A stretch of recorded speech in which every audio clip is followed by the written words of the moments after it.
데살로니가 후서 1장 3절에서 5절 말씀을 우리가 함께 보겠습니다. 오늘 말씀은 우리가 3절밖에 안 되니까 마스크를 쓰고 한번 함께 오늘 3절부터 5절까지 한번 읽어보도록 하겠습니다. 오늘 말씀을 잘 생각하면서 고난 가운데 담겨진 하나님의 뜻이 어떤 것인가를 우리가 생각하며 오늘 말씀에서 은혜를 나누길 원합니다. 함께 읽겠습니다.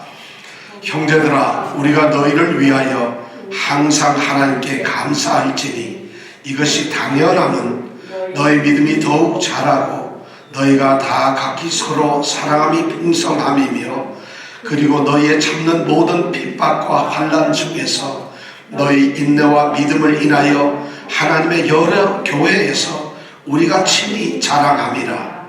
이는 하나님의 공의로운 심판의 표요 너희로 하여금 하나님 나라에 합당한 자로 여기심을 얻게 하려 함이니 그 나라를 위하여 너희가 또한 고난을 받느니라.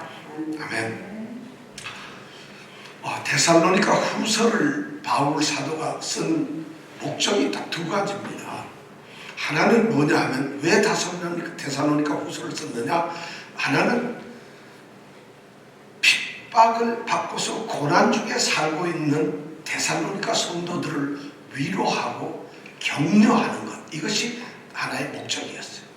이 편지를 쓰는 이유가. 또 하나는 뭔가 하면은 그들이 가지고 있는 믿음 중에서 주님이 재림하시는 그 재림의 때나 재림을 예비하는 성도들의 신앙이 잘못되어 있는데 그 잘못된 신앙을 바로 잡기 위해서 쓴 편지가 바로 데살로니가 전서입니다.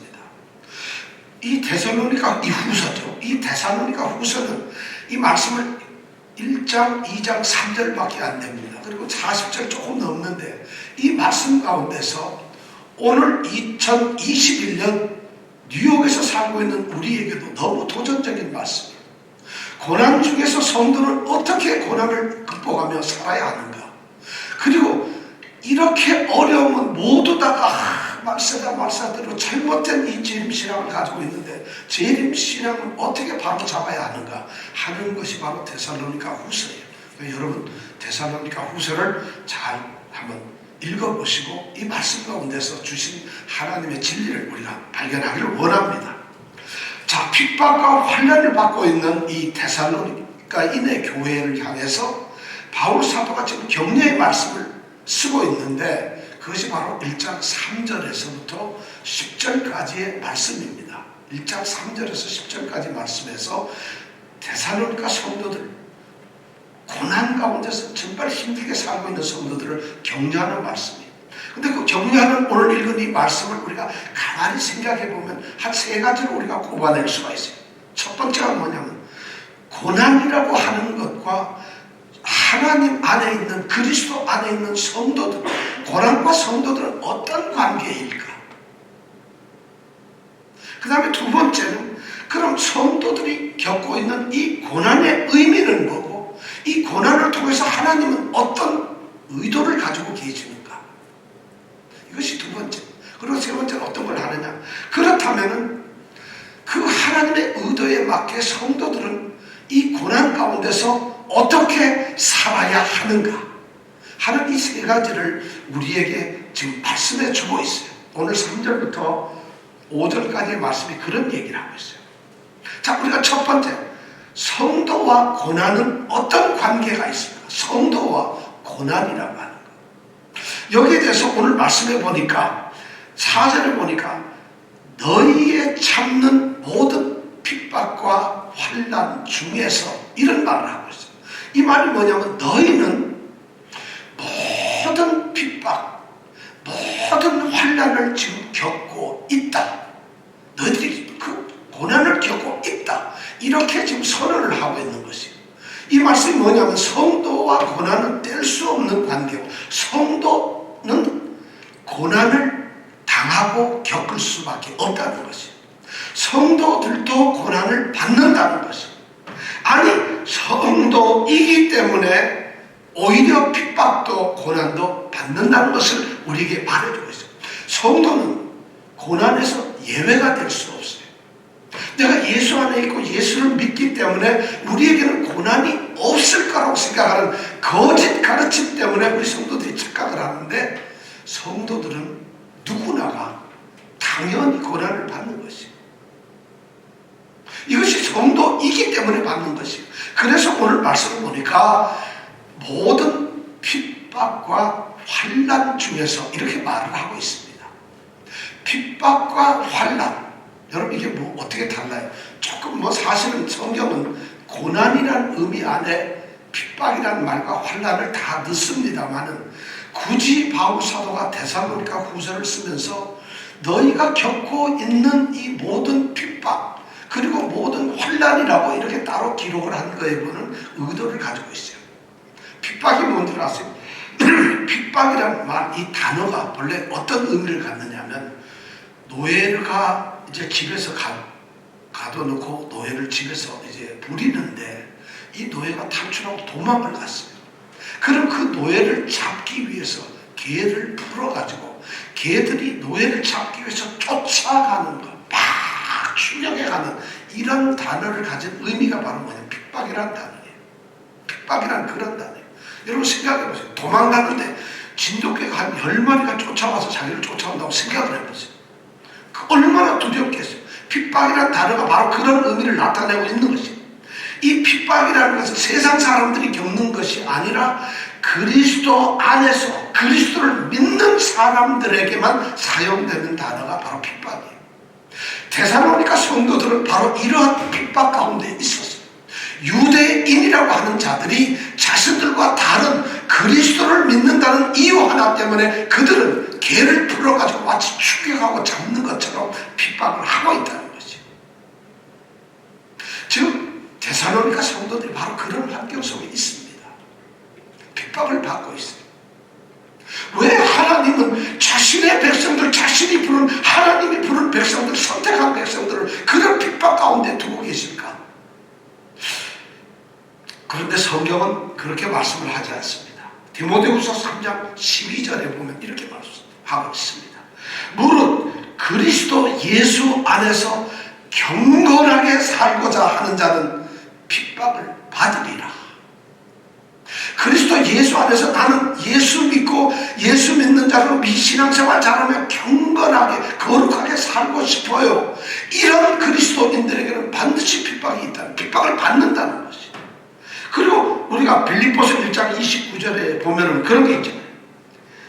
그리스도를 위하여 너에게 은혜를 주신 이유가 있다. 다만 그를 믿을 뿐만 아니라 너희도 또한 그리스도와 함께 고난을 받게 하려는 것이다. 이렇게 말을 하고 있어요. 우리가 그리스도를 믿게 된 은혜를 우리에게 주신 것이 그리스도를 믿고 믿음을 가져서 우리에게 행복과 번영과 영원한 축복을 받게 하는 그것이 있지만은 또한 그리스도와 함께 고난도 받게 하려는 것이 바로 있다는 것이, 그것이 하나님의 뜻이다. 그래서 고난은 그리스도인들이 받는 것을 핍박이라는 말로 해요. 성도들은 핍박을 받습니다. 어쩌면 육체적으로도 또는 언어적으로 또는 정신적으로 또 사회적으로 문화적으로 여러 가지 핍박을 받습니다.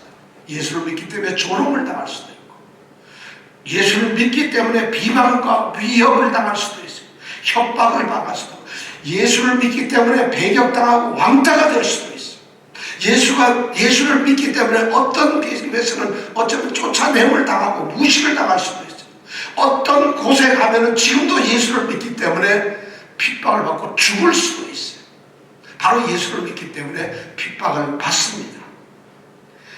예수를 믿는 경건한 자들은 핍박이 있다고 했으니까 저는 이 말씀을 딱 들으면서 그렇구나.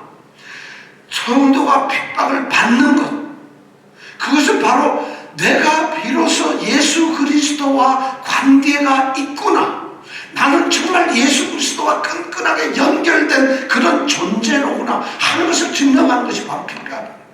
내가 예수를 믿지 아니하면, 내가 예수를 가짜로 믿으면, 내가 예수와 아무런 관련을 갖지 않는다면, 관계가 끊어졌다면 내게는 핍박이 없다는 것이죠. 왜냐하면 경건하게 살고자 하는 자에게만 핍박이 있기 때문이에요. 그러면 그리스도인들이 핍박을 받는 것은 뭐냐? 내가 성도라고 하는 것을 증명하는 것이에요. 성경이 말하는 일관된 내용이 핍박이 뭐냐? 네가 성도이냐? 이것을 증명하는 그 증명의 수단이 바로 핍박이라는 거예요. 여러분 얼마나 다행히 우리는 그런 핍박 안 받잖아요. 혹시 핍박 받으세요? 예수 믿는다 해서 핍박 받는 개가 쫓아오는 것처럼 두려움 받는 거 혹시 있으세요? 그런데 예수를 믿기 때문에 마음속에서 일어나는 갈등도 있어요. 유혹도 있어요. 어쩌면 두려움도 있어요. 예수를 믿기 때문에 귀찮은 것도 있어요. 예수를 믿기 때문에 내가 아무렇게나 하고 싶은 것도 있고, 예수를 믿기 때문에 어쩌면 손해가 될까봐 일부러 위선적으로 할 수도 있어요. 이런 것이 전부 핍박이에요. 사단이 우리를 건드려 놓는 핍박들이 있다는 거죠. 그래서 성도는 핍박을 받습니다. 또 성도에게는 보니까 모든 핍박과 환난이 있다 했어요.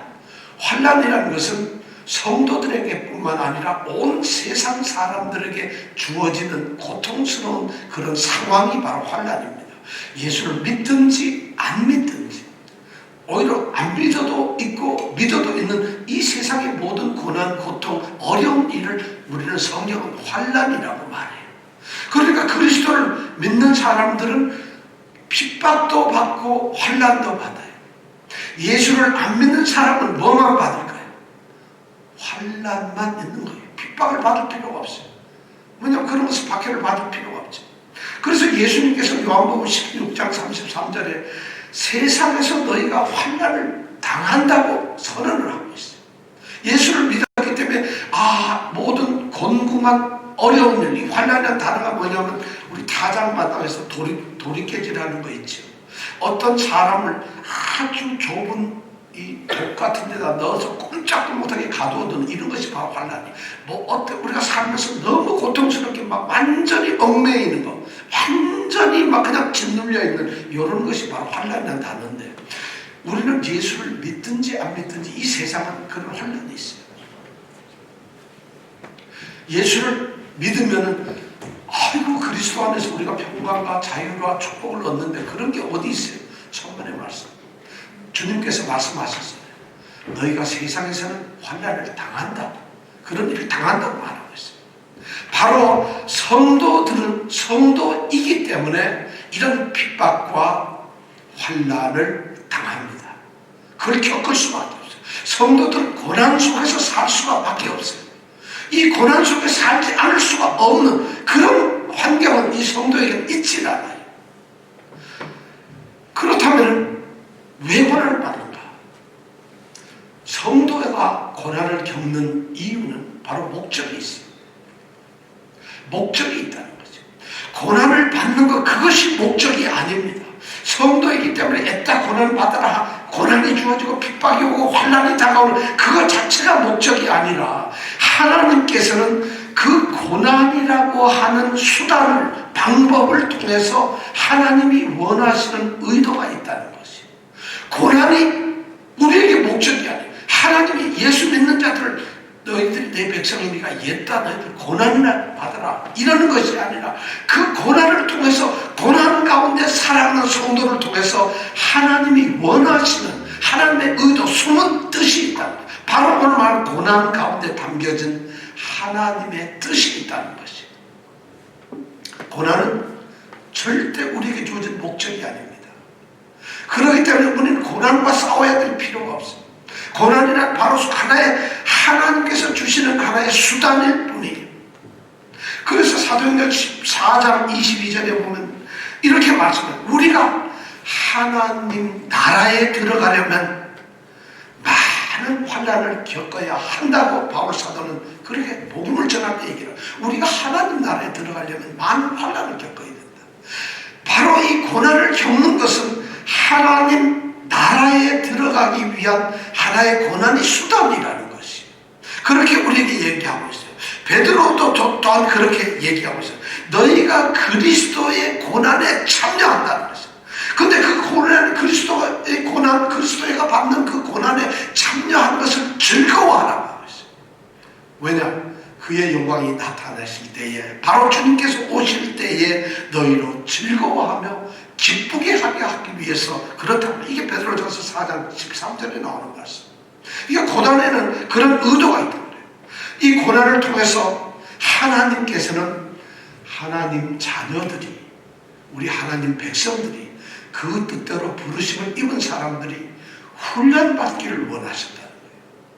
훈련을 원하세요. 등 따숩고 배부르면은 사람이 게을러져요. 교만해져요. 그리고 사람이 가벼워져요. 근데 이 고난 중에서 하나님이 우리에게 고난을 허락하신 이유가 바로 훈련이에요. 성도들이 그런 훈련 과정에서 연단되고 정말 성숙되는 그런 모습을 하나님은 원하신다는 것이에요. 그것이 하나님의 의도예요. 그래서 히브리서 12장 10절에 보면 오직 하나님은 우리의 유익을 위하여 고난을 주셨다고 해요. 우리의 유익을 위해서 고난을. 그러니까 우리가 고난을 겪을 때 왜 이 힘든 것을 나로 하여금 겪게 하시나이까 오 주여, 이 고난을 벗어주시옵소서. 정말 꽃길만 깔아주시고 늘 꽃방석에만 앉게 해주시고 우리를 행복의 기쁜 노래만 부르게 하옵소서. 이것이 우리의 기도가 아니라 이 고난을 겪으면서 우리는 이 고난이 주는 유익을 생각해야 된다는 것이 바로 고난에는 하나님의 의도가 있습니다. 그래서 5절 제일 끝에 보면은 그 나라를 위하여 너희가 또한 고난을 받느니라. 이렇게 그 나라를 위하여 고난을 받는 것이죠. 여러분 고난 힘드십니까?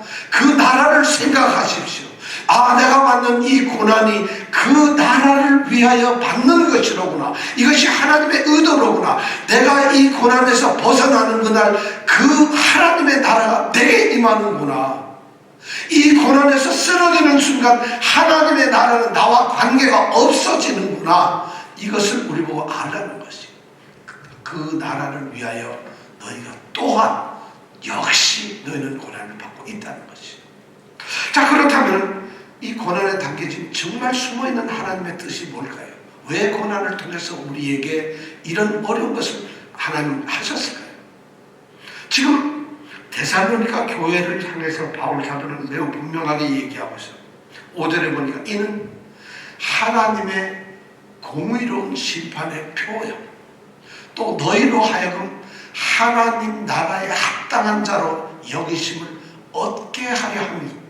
이것이 바로 하나님의 숨겨진 의도고 뜻이었습니다.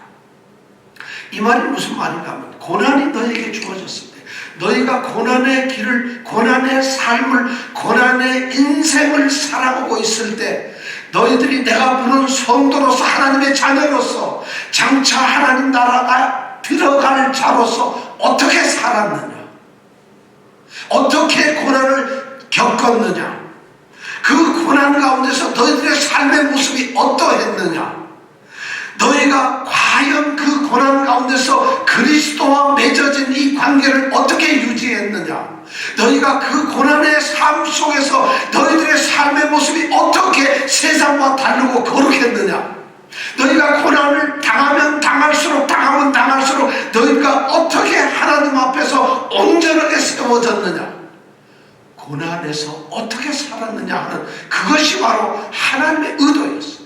하나님은 그것을 보고 싶었어요. 왜냐하면 하나님께서 하나님의 택하신 백성들을 영원토록 자신과 함께 살게 하기 위해서 그 하나님의 택하신 성도에게 어떤 자격을 주고 싶었는데 그 자격이 바로 뭐냐, 그 증거가 뭐냐, 고난 중에서 너희가 어떻게 살았느냐 하는 그것으로 판단하는 것이에요.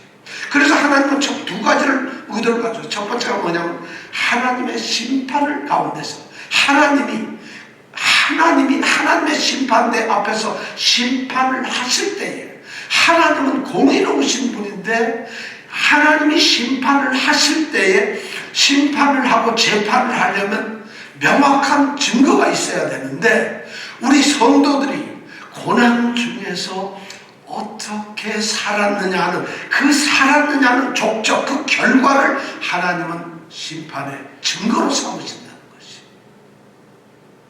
그러니까 여러분 지금 고난을 당하고 있습니까? 증거를 만드십시오. 하나님이 꼼짝 못한 공의로운 하나님 이것이 내가 받은 하나님의 드리는 증거입니다. 이걸 보일 수 있도록 고난 중에 여러분들이 하나님의 의도를 간파하십시오. 좀 고난을 불평할 수가 없어요. 고난을 불평하는 순간 하나님이 증거를 만들어 오라는 그걸 거부하는 것이 얼마나 고난이라는 것이 유익한지 몰라요. 하나님의 공의로운 심판의 증거물이 뭐냐? 고난 가운데 우리 성도들이 바로 행했던 그것이 바로 그 모습, 그 결과물이 바로 우리의 증거예요. 그러니까 그걸 증거를 가지고 하나님께서는 삼으십니다. 그 두 번째 어떻게 하느냐? 그 증거를 보시고 공의롭게 이러한 삶을 살았으니까 너는 하나님 나라에 합당한 자로 여김을 받을 수 있겠구나 하는 것이 하나님 나라 심판의 증거물로 삼으시고 하나님 나라에 합당한 자로 판정을 할 수 있는 근거를 만드신다. 그것이 바로 고난 가운데서 살아가는 성도의 모습이라는 겁니다. 이것이 하나님이 성도로 하여금 고난을 받아야 할 것이다. 하나님 나라에 들어가는 자는 반드시 고난을 받아야 한다. 그리스도 안에서 경건하게 살고자 하는 자는 환난을 당해야 한다. 이렇게 하신 하나님의 의도가 바로 그것이 뭐냐? 그런 과정 속에서 우리로 하여금 하나님이 구원을 하시기 위해서 그렇다는 것이. 그렇다면 하나님의 그런 의도를 우리가 채우기 위해서, 아니 하나님의 그 뜻하신 말을 우리가 순종하기 위해서 우리는 어떻게 해야 될까요? 데살로니가 교회 성도들이 바로 우리에게 어떻게 하고 있는가를 우리에게 알려주고 있어요. 지금 데살로니가에 있는 성도들이 그 고난 가운데서 그들이 했던 일이 바로 우리의 거울이 되고 있어요. 우리로 하여금 진리를 가르쳐주고 있어요. 놀라운게도 데살로니가 성도들이 행했던 고난 가운데서 살았던 그 모습을 보면서 오늘 바울 사도가 보니까 하나님 앞에 감사하지 않을 수가 없었고 교회마다 찾아다니면서 자랑하지 않을 수 없었던 것이 있다고 바울 사도는 기록하고 있어요. 너희들을 생각하면 정말 감사하다, 당연하다. 그리고 하나님의 여러 교회에서 자랑하지 않을 수가 없다 하는 그러한 고난 중에 아름다운 삶의 모습을 보였던 이 데살로니가 성도들의 모습이 오늘 기록되어 있어요. 세 가지가 기록되어 있습니다. 첫 번째가 뭐냐면 고난을 겪는 데살로니가 성도들은 그들의 믿음이 더욱 자랐다는 거죠. 더욱 자라나고 있다는 것이죠. 여러분 이것이 뭐 대단한 것처럼 생각이 들지 몰라요. 고난이 있어도 내가 신앙생활 잘하고 믿음을 가질 수 있지.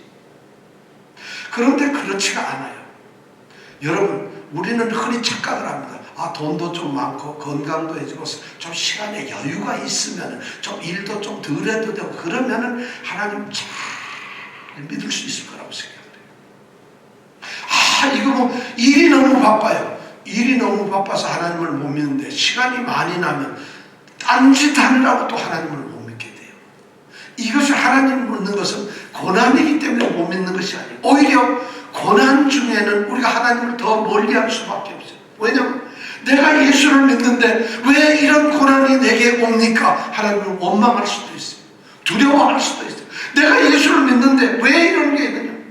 그러면 나중에 어떤 결과가 나오죠? 예수를 믿으나 안 믿으나 똑같이 고난이 오고 똑같이 힘들다면 왜 예수를 믿어야 하느냐? 믿음이 자라는 것이 아니라 오히려 믿음이 약해지거나 믿음이 없어집니다. 믿음이 흔들리거나 현실과 타협이 되거나 차라리 하나님의 진리를 배교하고 배신하고 떠나는 이런 일들이 고난 가운데 있을 수밖에 없어요. 그렇게 되는 것이 쉽사하게 우리 인간들의 마음속에. 그런데 바로 이 고난이란 수단을 통해서 하나님은 너희의 믿음이 자라고 더욱 자라고 있는가를 원하시고 보신다는 것이에요. 사실 데살로니가 이 성도들, 데살로니카에 있는 성도들은 그들의 복음의 역사가 너무 짧아요. 겨우 3주 복음을 들었던 사람들이고 그것도 제대로도 못 들었던 사람들이에요. 그렇게 짧은 복음의 역사를 가지고 있어요. 거기다가 그들이 겪는 이 혹독한 핍박과 환난을 감당하기가 너무 어려워서 그런 정말 어려운 가운데서 그들이 믿음이 자란다는 거예요. 여기도 자란다는 게 더욱 자란다. 이 더욱 자란다는 게 뭐냐면 자라나는데 이 사람들이 이런 정도 신앙이 자라겠구나 하는 그 상상을 초월하는 그런 놀라운 성장과 성숙을 했을 때 더욱 자란다는 이런 단어를 쓰는 거예요. 지금 바울 사도가 데살로니가 성도들의 신앙을 보면서 너희들 신앙 상상을 초월할 정도로 너희들이 자랐다는 것이에요. 그걸 얘기하고 있어요. 오히려 그들은 고난 중에서, 짧은 기간 중에서 그들은 그들의 믿음을 하나님이 기뻐하시는 대로 성장시켰다는 것이죠. 그들의 믿음이 뭘까요? 그들은 감정에 휩쓸리거나 어떤 신비한 것을 쫓아가거나 또는 어쩌면 현실을 도피하려는 그런 신앙을 가진 사람들이 아니에요. 그들은 우상 같은 현실적인 그들의 세상이 쫓던 것들을 버리고 오직 살아계시는 하나님을 섬기기로 작정을 했어요. 그래서 하나님과 그리고 그리스도 예수를 주님으로 모셨어요. 그리고 바울이 말했던 그들이 들었던 하나님의 말씀을 사람이 말하는 것이 아니라 하나님의 말씀으로 그대로 받았어요. 그리고 그 말씀의 뿌리를 받았어요. 그리고 말씀을 끝까지 알아서 하나님이 누구신지, 하나님이 어떤 분이신지 하나님에 대한 지식을 날마다 늘렸어요. 그리고 성경 하나님의 말씀 가운데서 들려지는 하나님의 뜻, 하나님의 명령, 하나님의 말씀에 순종하면서, 정말 순종하면서 그렇게 자라났어요. 그래서 그들의 믿음은 눈치 보거나 잠자는 것 같은 초라한 그런 믿음이 아니라 아주 강건하고, 고난 중에서도 강건하고 생명력 있고 살아있는 그러한 믿음 공동체를 그들은 데살로니가 교회를 만들었다는 것이에요. 그것이 그들의 모습이었어요. 고난 가운데서, 그 고난이면 그들은 전부 뿔뿔이 흩어져야 되는데 천만에 그들은 하나님을 섬기는 그런 철저한 신앙 공동체로서 교회를 세우고 있었다는 것이죠.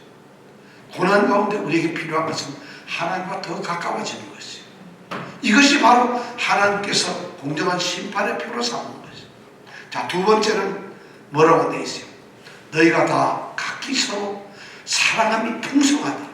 그들은 너무 풍성한 사랑을 나누고 있었다는 것이죠.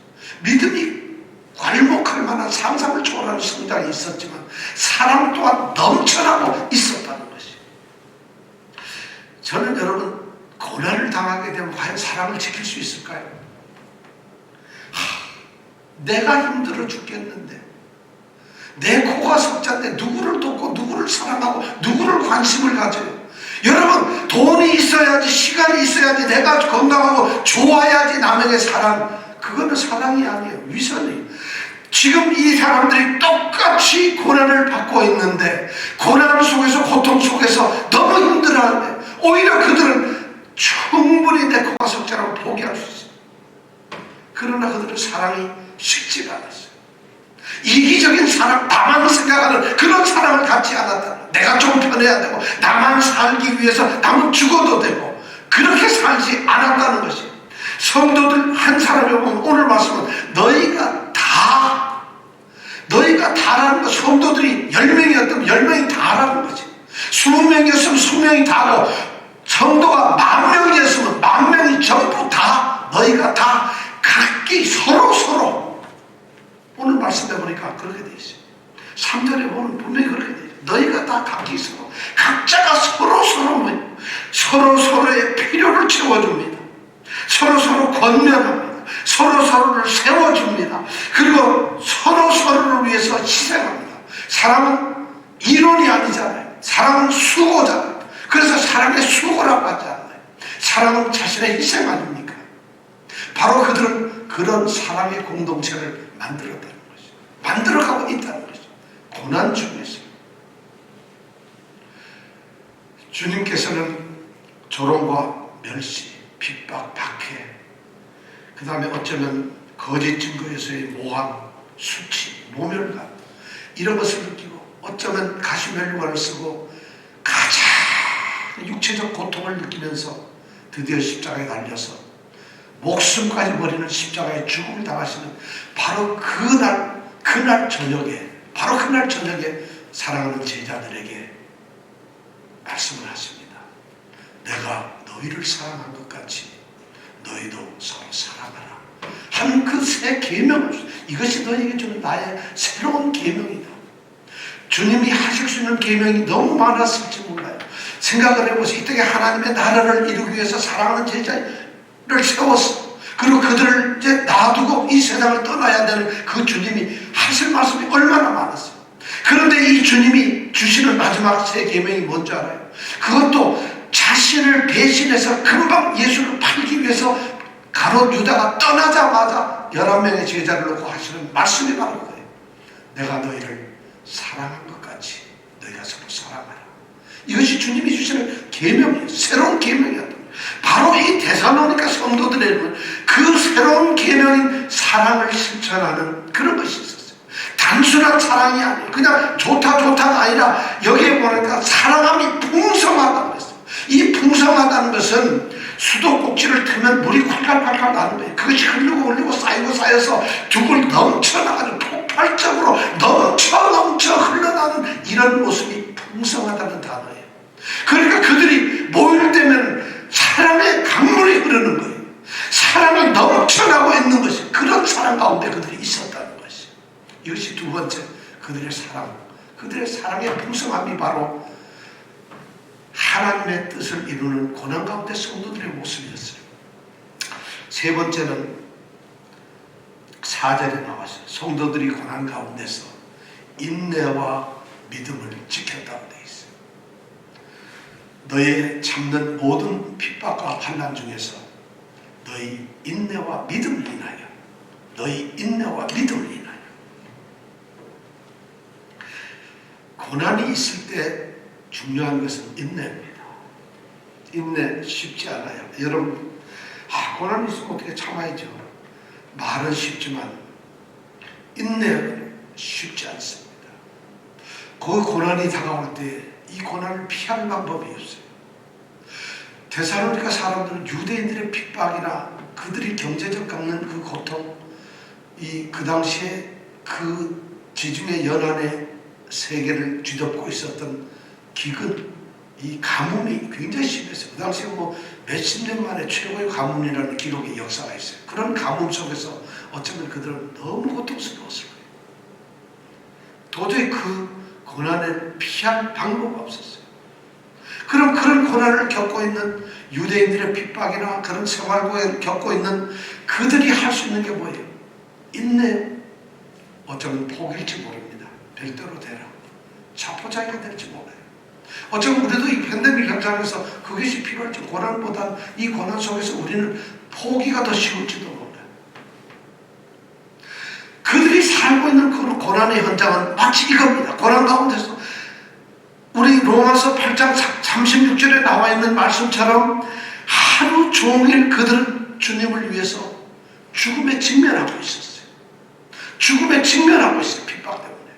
그뿐만 아니라 그들의 삶은 도살장으로 끌려가는 도살당하는 양처럼 그들은 정말 처참하고 그런 모습으로 그 삶을 살고 있었어요. 그럴 수 있는 사람들이, 그렇게 살아가는 사람들은 당연히 두려워해야 되고 타협을 해야 되고 어쩌면 굴복을 하고 그 환경을 도망을 쳐야 되는데 그들이 그러지 않았다는 것이죠. 성도들이 고난 가운데 살 수 있는 것은 오늘 말씀해 보니까 인내와 믿음. 인내가 뭘까요? 인내라는 말은 이 단어가 정확한 어떤 사람의 아래 서 있어가지고 그 사람으로부터 받는 모든 모욕과 고통과 모든 어떤 힘든 것을 다 견뎌내는 이런 것이 인내라는 단어의 정확한 의미예요. 그냥 어떤 사람이 자보다 높아요. 근데 그 높은 사람 밑에서 그 사람이 주는 모든 것을 그냥 묵묵히 견뎌내는, 이것이 바로 인내라는 단어예요. 인내는 고난 때문에 좌절하는 것이 아닙니다. 인내는 고난 때문에 체념을 하는 것이 아닙니다. 인내는 고난 때문에, 정말 고난 때문에 무기력하게 굴복하는 것이 아니라는 것이죠.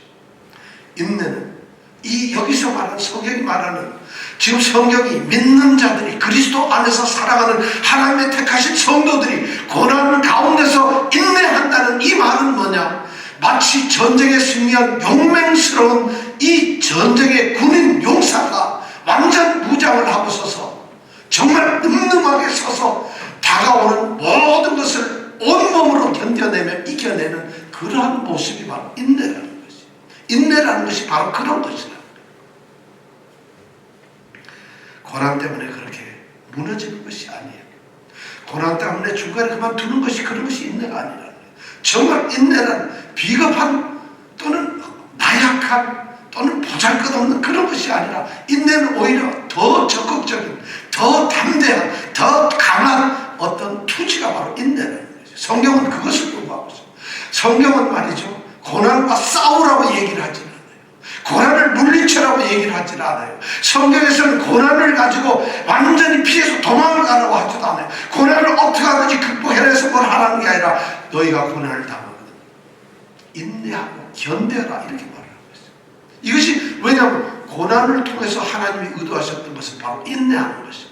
그래서 주님은 마가복음 13장 13절에 이렇게 말합니다. 너희가 내 이름을 인하여 모든 사람에게 미움을 받을 것이다. 그러나 끝까지 견디는 자는 구원을 얻으리라. 이것이 주님이 하는 말씀. 그렇습니다. 바로 이러한 모습들이 고난을 받는 성도들의 모습이어야 한다는 것이죠. 이러한 삶의 모습들이 바로 하나님의 공의로운 심판을 받을 때 심판의 증거가 되고, 이러한 증거를 통해서 우리는 하나님 나라에 합당한 자로 여김을 받는 확실한 증거가 된다는 것입니다. 이 세 가지가 바로 그런 것을 우리에게 보여주고 있어요. 바로 이런 모습을 바울 사도는 그들의 이야기를 들었기 때문에 하나님께서 이런 일을 주신 것에 대해서 감사할 수밖에 없습니다. 그러니까 교회마다 가면서 자랑하지 않을 수가 없었다고 바울은 고백하고 있어요. 어떻게 이것이 가능했을까요? 우리는 이 고난을 당해서 매우 중요한 것을 알아야 해요. 모든 고난은 하나님께서 보시고 있다. 고난 가운데 있는 성도들을 보시고 있어요. 그리고 고난을 당하는 성도들의 그 환경, 모든 것을 하나님은 알고 계세요.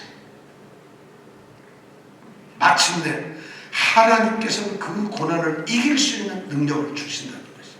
이것이 바로 믿음, 고난과 인내의 믿음이라는 것이 바로 그거예요. 또 두 번째는 뭐냐면 하나님이 이 주시는 고난은 영원한 것이 아니라는 것이에요. 우리는 이 땅에서 고난을 당할지 모릅니다. 이 땅에서 사는 고난은 한시적인 것이에요.